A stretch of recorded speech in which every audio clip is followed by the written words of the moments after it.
Salam TGCers, bersama dengan saya, Pastor Joel Manalu dari GBI New Life Community Gading Serpong Tangerang, dalam acara Christ Center Live Teaching Series, bekerja sama dengan TGC Network. Baik, kita akan kembali bersama-sama belajar apa yang Alkitab katakan tentang relasi. Bagaimana kita membangun relasi sesama orang percaya, dan bagaimana ketika konflik ada dalam relasi tersebut. Sebelum kita lanjutkan, kita berdoa terlebih dahulu. Bapa, kami bersyukur oleh anugerah-Mu, kami kembali diberi kesempatan untuk mengajarkan kebenaran Injil yang berpusat pada Kristus itu sendiri bagi umat-Mu dimanapun mereka berada yang mendengarkan Tuhan pengajaran ini. Biarlah lewat pengajaran ini, Kristus itu menjadi pusat daripada kehidupan kami. Kristus menjadi pusat dari hubungan-hubungan yang terjalin di antara kami sebagai orang percaya. Pakailah hamba-Mu yang terbatas ini untuk kembali menunjukkan Allah yang tak terbatas itu di tengah-tengah kami. Roh Kudus bekerja sehingga keindahan Injil, keindahan firman diterangi oleh Roh Kudus. Dan itu menjadi begitu jelas di dalam pikiran kami, hati kami, dan dalam tindakan kami. Dalam nama Yesus kami berdoa. Amin.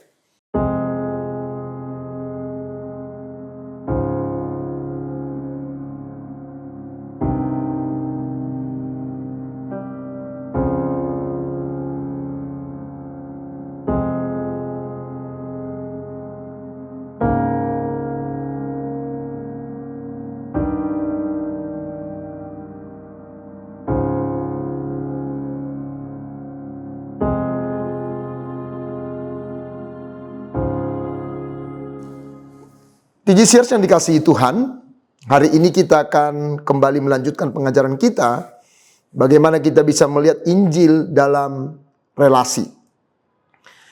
Mari kita lihat bersama-sama di dalam Kolose pasal 3 ayat 16. Kolose pasal 3 ayat 16 dikatakan, hendaklah perkataan Kristus diam dengan segala kekayaannya di antara kamu, sehingga kamu dengan segala hikmat mengajar dan menegur seorang akan yang lain, dan sambil menyanyikan mazmur, puji-pujian dan nyanyian rohani, kamu mengucap syukur kepada Allah di dalam hatimu.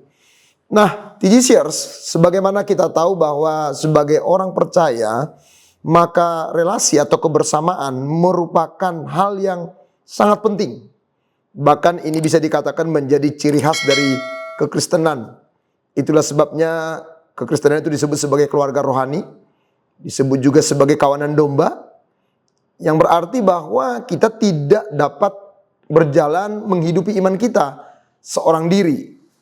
Tetapi kita membutuhkan satu sama lain, kita membutuhkan relationship untuk membangun kehidupan rohani kita.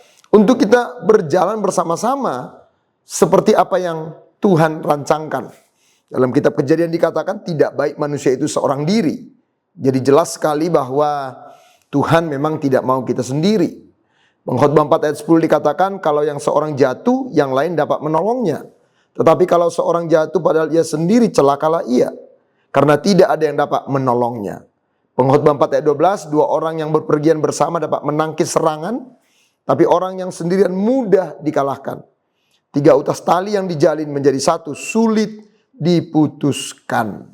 Jadi kita sepakat bersama-sama bahwa relasi, kebersamaan, hubungan itu menjadi hal yang sangat penting di mata Tuhan.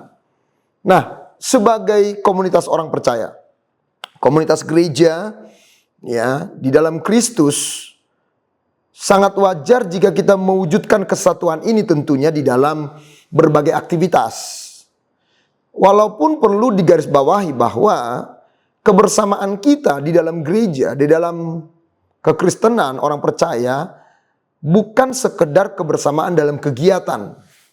Karena kalau kita hanya bisa bersama-sama dalam sebuah kegiatan, ini tentu tidak berbeda dengan cara pandang dunia melihat sebuah relasi atau melihat satu persekutuan dan komunitas.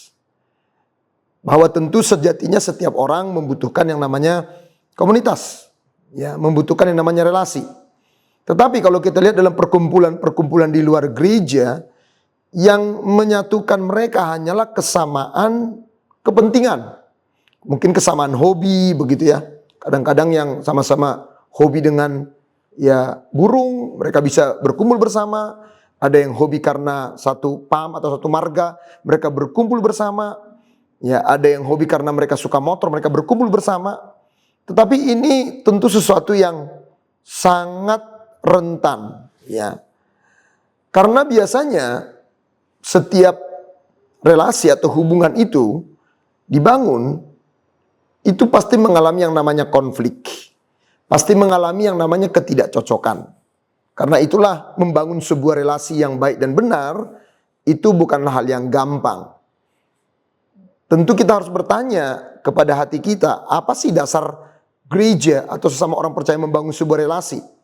Ya, motivasi saya ada di dalam komunitas ini untuk apa? Ya, dan bagaimana ketika ada konflik, karena kita harus memahami dengan benar bahwa yang namanya relasi itu tidak terhindar dari yang namanya konflik. Nah, kita akan belajar bersama-sama bagaimana kita bisa membangun satu relasi, sebuah komunitas, apa yang menjadi dasar daripada komunitas itu bisa ada, dan bagaimana itu bisa diwujudkan di dalam apa? Di dalam persekutuan kita. Nah, kita belajar dari Kolose pasalnya yang ketiga ayat 16 tadi. Yang pertama, apa yang harus kita lakukan untuk membangun sebuah relasi? Yang pertama, Injil harus menjadi pusat dari kebersamaan.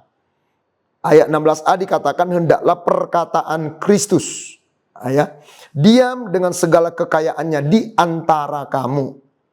Ya, perkataan Kristus. Sebenarnya kata perkataan ini bukan sekedar ya firman Tuhan, tetapi ini mengarah kepada Kristus itu sendiri. Jadi perkataan tentang Kristus yang dengan kata lain ini berbicara, hendaklah Injil Kristus itu diam dengan segala kekayaannya di antara kamu. Artinya bagaimana kita menaruh Yesus sebagai juru selamat yang menyelamatkan kita, yang diurapi oleh Allah, ya, yang membawa kelepasan atas kita manusia berdosa, menjadi pusat daripada apa? Persekutuan kita. Karena kadang-kadang kita dalam persekutuan ketika ada masalah, kita sering melupakan hal ini bahwa kita adalah orang-orang yang berdosa, sama-sama berdosa, yang diampuni oleh Allah. Jadi ketika kita menaruh perkataan Kristus, bicara tentang Injil Kristus di dalam persekutuan kita, itulah yang menjadi pusat yang mengarahkan kita semua untuk bisa bersatu. Kalau dalam Kolose pasalnya yang ketiga 5 sampai ayat 10, bagaimana Paulus menunjukkan ya kedagingan kita, ya, bagaimana kita harus mematikan segala yang duniawi, bagaimana kita membuang semua hal-hal yang berdosa dalam kehidupan kita, ya, dan kita mengenakan manusia baru dikatakan yang terus-menerus diperbaharui. Ya, jadi manusia baru kita itu terus-menerus diperbaharui, bukan manusia baru sekali bertobat dan sudah selesai, tapi terus-menerus dipertobatkan, diperbaharui. Ya. Dan bagaimana caranya supaya kita terus-menerus bisa diperbaharui? Ayat 27 dalam Kolose 1 dikatakan, dialah yang kami beritakan. Apabila tiap-tiap orang kami nasihati, dan tiap-tiap orang kami ajari dalam hikmat untuk memimpin tiap-tiap orang kepada kesempurnaan dalam Kristus. Jadi melalui ayat ini kita melihat bagaimana Paulus menegaskan bahwa untuk terjadinya sebuah pembaharuan terus-menerus, mengenakan manusia baru, bagaimana Yesus dan Injilnya terus-menerus diberitakan, terus-menerus ditunjukkan di tengah kebersamaan. Dan bahkan melalui ayat ini kita melihat bahwa yang memerlukan Injil bukan hanya orang yang belum percaya. Karena kadang-kadang orang berpikir Injil itu hanya untuk orang yang belum percaya. Ada orang yang berkata, loh kenapa kamu memberitakan Injil kepada orang yang sudah percaya? Harusnya Injil itu kan kepada orang yang belum percaya. Itu sesuatu yang keliru. Bahwa kalau kita lihat di Alkitab bagaimana Paulus justru berulang kali menunjukkan Injil kepada gereja Tuhan. Baik di Korintus, Galatia, Efesus, Filipi, Roma, itu terus ditunjukkan bahwa ternyata Injil ini dibutuhkan oleh komunitas Kristen juga. Dibutuhkan oleh orang-orang yang sedang membangun persekutuan, relasi. Bagaimana Injil itu dikatakan bahkan berdiam, ya, berdiam. Jadi Injil itu diam di dalam kehidupan kita sebagai orang percaya. Ya, kata berdiam di sini mempunyai arti tentunya bagaimana Injil itu ya secara permanen ada di dalam kehidupan kita.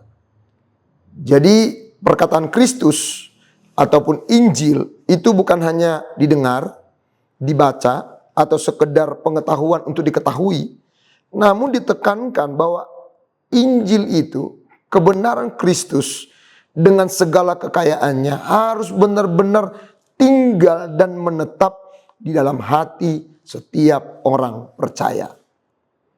Kata diam di sini berbicara tinggal bersama dan mempunyai arti mempengaruhi orang tersebut. Sehingga orang yang hidupnya menaruh Kristus menjadi pusat, hidup orang tersebut akan terdampak, terpengaruh oleh Injil itu. Karena Injil itu berdiam dan mempengaruhi orang di sekitarnya. Sehingga kalau kita melihat bagaimana Injil bekerja, selalu dimulai Injil untuk saya, untuk kita, dan untuk mereka. Kita tidak akan dapat melihat keindahan Injil hanya sekedar kita mengetahuinya. Tapi harus benar-benar itu tinggal diam dan berpengaruh dalam kehidupan kita. Jadi intinya adalah bagaimana Yesus Kristus harus selalu ada dalam perkumpulan kita. Dalam persekutuan orang percaya. Ketika persekutuan kita tidak lagi melihat Yesus menjadi poros yang menyatukan, itu sangat rentan. Kita bisa terjebak dalam kesatuan suku, dalam gereja tertentu. Akhirnya saudara lebih bisa bersatu dengan orang yang satu suku dengan saudara. Atau mungkin status sosial yang sama. Atau mungkin karena hobi yang sama. Nanti jemaat dengan jemaat, pengerja dengan pengerja. Tetapi tidak itu yang diinginkan oleh Tuhan tentunya. Justru perkataan Kristus artinya Yesus yang diam dalam hidup kita itu mempengaruhi kita sehingga kita bisa bersatu karena Kristus itu sendiri. Kita bisa berbeda suku, berbeda kesukaan, berbeda mungkin hobi. Tetapi karena kita satu dalam Kristus, itulah yang menjadi dasar kesatuan kita. Jadi kita melihat di sini peranan Injil, ya, perkataan Kristus yang dikatakan Paulus di sini, yang adalah Injil itu sendiri dalam komunitas orang percaya sangat diperlukan. Bahkan Paulus memakai kata dengan segala kekayaannya. Wow, ini sesuatu yang luar biasa. Ternyata Injil itu begitu kaya. Ya, sehingga kalau Injil dengan segala kekayaannya, kelimpahannya, berkatnya, itu ada di dalam kehidupan kita, itu pasti akan membawa dampak yang luar biasa. Jadi Injil bukan hanya sekedar dibicarakan, bukan hanya sesekali dibicarakan, bukan hanya apa yang dibicarakan, tetapi melandasi semua aktivitas kita, pembicaraan kita dalam komunitas. Jadi ini sangat penting.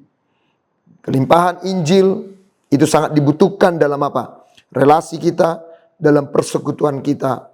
Karena apa? Karena sangat mungkin kita bisa terjebak dengan pengkotak-kotakan karena kita memakai preferensi kita untuk menjadi dasar kita bersatu. Kita memakai apa yang menurut kita baik untuk kita bisa bersatu. Kalau melihat kembali kepada konteks jemaat di Kolose, memang pada waktu itu Paulus sedang mengkritik satu ajaran sesat yang kelihatannya rohani tetapi sebenarnya itu sesuatu yang salah. Jadi mereka, orang-orang di Kolose pada waktu itu, bahkan mereka percaya, mereka menyembah malaikat, mereka berkanjang dengan penglihatan, menyiksa diri. Semua ini mereka lakukan ternyata karena mereka menganggap bahwa Kristus itu belum cukup. Sehingga apa yang mereka lakukan itu menjadi sangat penting. Saya percaya Injil tidak meniadakan perbuatan. Tetapi ketika perbuatan yang menjadi dasar daripada semua yang dapat kita lakukan, itu menjadi sangat rentan. Tetapi lihatlah bagaimana Injil Kristus yang harusnya menjadi pusat daripada orang-orang percaya bersekutu. Karena kita sama-sama berdosa, diampuni oleh anugerahnya, dan Kristus itu selalu ada dalam kehidupan kita untuk terus memperbarui kita. Karena itulah sekali lagi, seperti Paulus katakan, bagaimana dia terus memakai Injil untuk menasehati, untuk menguatkan, untuk menghibur orang-orang yang ada di dalam jemaat pada waktu itu. Jadi ini yang pertama Bapak Ibu yang dikasihi Tuhan, bagaimana Injil menjadi pusat daripada kebersamaan kita. Nah kemudian seperti apa bentuk daripada relasi yang berpusat pada Injil tersebut? Ayat 18b dikatakan, sehingga kamu dengan segala hikmat mengajar, menegur seorang akan yang lain, dan sambil menyanyikan mazmur dan puji-pujian dan nyanyian rohani kamu mengucap syukur kepada Allah di dalam hatimu.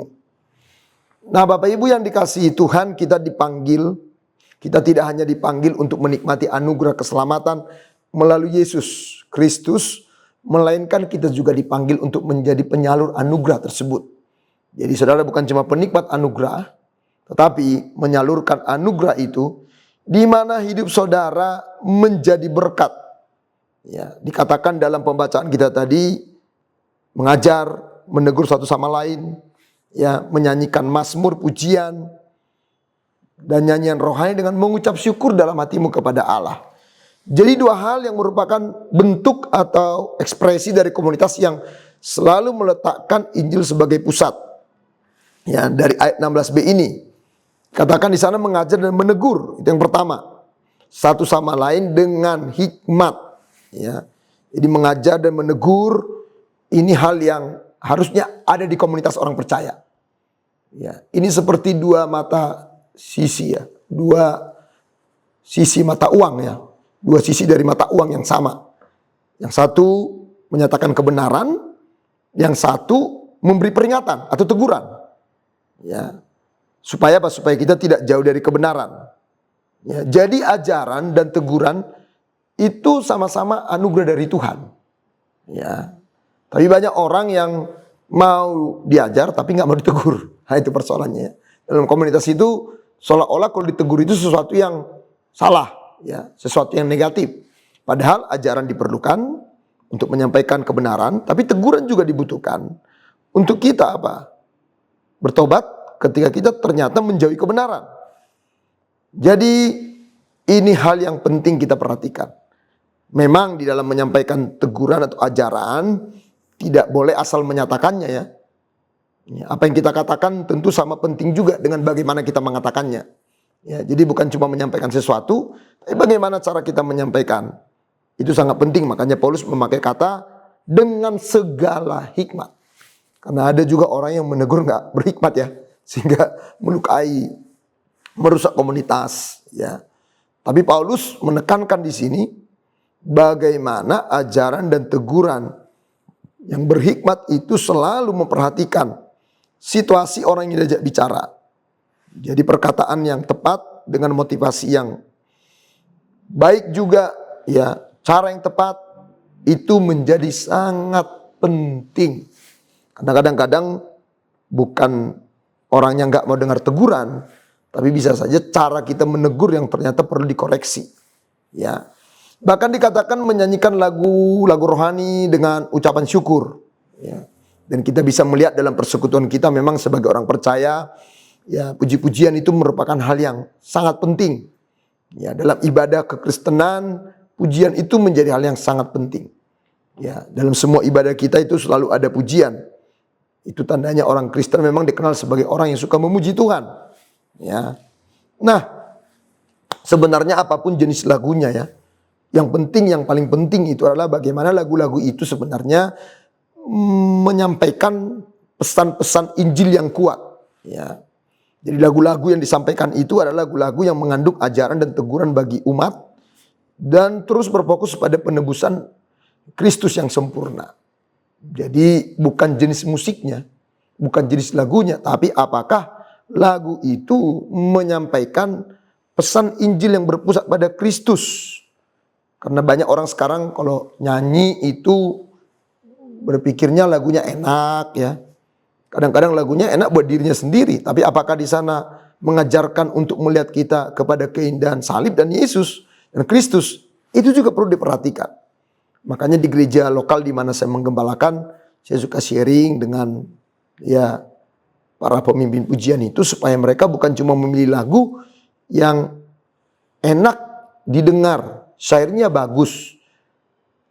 Tapi yang paling penting apakah lagu itu membawa pesan ya. Bukan cuma sekedar kemasannya yang indah, tapi pesannya ada nggak pesan Injil di sana? Ada nggak pesan yang membawa kita sama-sama untuk melihat kepada Kristus dan membawa kita kepada pertobatan? Sehingga dikatakan dinyanyikan dengan ucapan syukur. Ya, ucapan syukur ini berkaitan dengan kasih karunia. Jadi artinya bagaimana kita mengajarkan ucapan syukur yang ditentukan bukan karena keadaan kita. Ah itu dia. Ucapan syukur bukan seberapa baik keadaan kita. Karena ada hubungannya dengan apa? Dengan tadi itu kasih karunia. Ya. Kata karis, kasih karunia. Jadi ucapan syukur kita didasarkan seberapa besar pemahaman kita tentang anugerah Tuhan. Nah, jadi kalau kita sama-sama dalam komunitas memuji kepada Kristus itu, kita memahami anugerahnya yang begitu besar bersama dengan kita. Dan semakin kita menyadari anugerahnya, kasih karunia-Nya, bagaimana dia menerima kita dan mengubahkan kita menjadi serupa seperti Yesus, semakin mudah kita untuk membangun sebuah kesatuan. Ya, jadi kita pun menjadi orang-orang percaya yang semakin dewasa. Dan kita bersyukur bukan karena keadaan kita yang baik, tetapi karena kita melihat kepada Kristus yang begitu baik dalam kehidupan kita. Karena bisa saja keadaan kita tidak baik, tetapi keadaan kita yang tidak baik seharusnya tidak membuat kebaikan Allah itu menjadi blur, menjadi kabur daripada apa? Dari kehidupan kita. Berkat Tuhan secara jasmani memang tidak selalu nyata ya. Karena kadang-kadang kita mengalami kesulitan, tetapi kasih karunia-Nya selalu ada dalam kehidupan kita. Nah itu yang sangat indah sebenarnya. Sehingga di dalam 2 Korintus 8 ayat 9 dikatakan, karena kamu telah mengenal kasih karunia Tuhan kita Yesus Kristus, bahwa Ia yang oleh karena kamu menjadi miskin sekalipun Ia kaya, supaya kamu menjadi kaya oleh karena kemiskinannya. Sehingga dalam persekutuan kita sebagai orang percaya, kekayaan kasih karunia Tuhan itu melimpahi hati kita.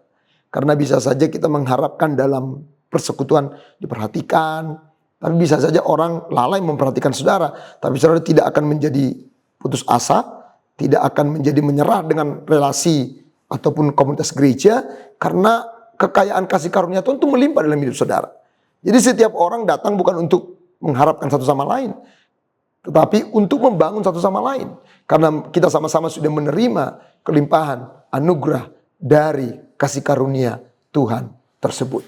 Disitulah kita melihat bahwa pusatnya bukanlah diri kita dalam membangun hubungan, bukanlah apa yang aku mau, tapi bagaimana Kristus yang sudah menyatakan anugerahnya itu bekerja dalam kehidupan kita. Penerimaan Kristus menjadi penerimaan kita. Ya, rasa berharga kita bukan lagi karena apa kata manusia yang ada di komunitas, tapi kita tahu Kristus yang menjadi keberhargaan kita. Karena hidup kita yang berdosa ini diampuni, diangkat menjadi anaknya, itu semua karena anugerah Tuhan.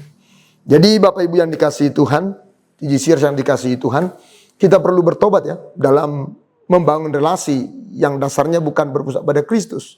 Ternyata Injil bukan menjadi dasar kita berelasi.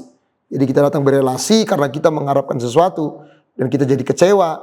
Dan itu sebenarnya membawa kita untuk bertobat supaya kita bisa melihat kembali bahwa Kristuslah yang menjadi dasar untuk kita bersatu. Demikian juga dalam keluarga, suami istri, hubungan anak-anak orang tua.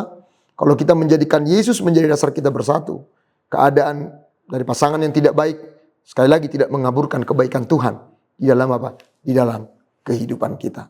Doa saya, Tuhan memberkati saudara, karena komunitas, relasi, orang percaya, itu sangat penting. Untuk apa? Untuk pertumbuhan kita. Memang iman itu masalah personal, tetapi bertumbuh itu membutuhkan komunitas, relasi. Dan biarlah komunitas gereja, komunitas orang percaya yang Tuhan berikan kepada kita itu sebagai berkat yang luar biasa. Dan kita bisa hidup di dalamnya untuk menunjukkan kasih Tuhan satu sama lain yang sudah kita terima dalam kehidupan kita. Tuhan Yesus memberkati kita semua. Amin.